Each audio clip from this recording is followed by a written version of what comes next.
So approximately a year ago, AVL started researching and now developing what AVL is considering a flexible BMS.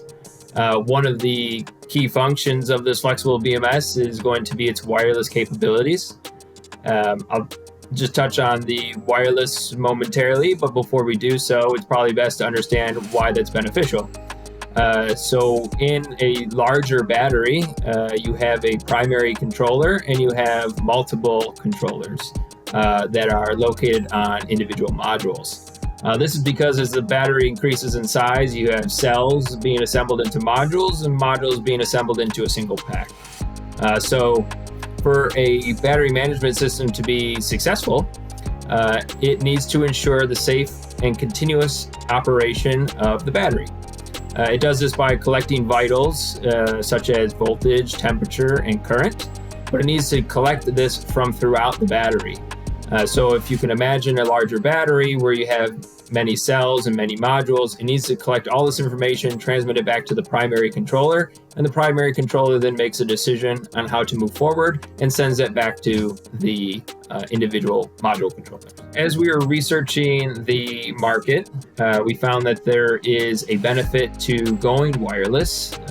This is because the transmission and receipt of all those vitals I mentioned earlier has been typically done through a wire, or many wires in this case. The wires are made into bundles, and these bundles are then routed throughout the battery pack. These bundles take up a significant portion of space, as well as add a significant amount of complexity.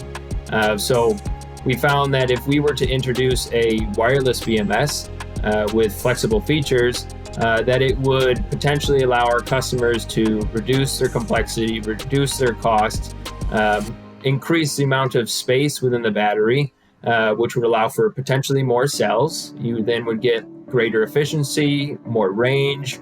At the same time, it also eases a lot of maintenance. So if you could imagine replacing a module within your battery previously, you'd have to disconnect those wires and then remove the module, put in a new one, and make new connections.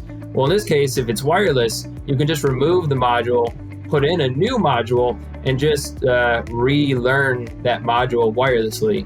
So it reduces a lot of the manual labor that might go into assembling and then reworking a pack. Transitioning from a wired connection to a wireless connection, some of these concerns may be valid. AVL is looking to maintain data integrity, data security, such that the transmission of these vitals is still, it's as if the wire was present. So our original intention was to just introduce a wireless BMS with a single set of hardware. But as we were researching, we found that our customers are also interested in additional flexible features.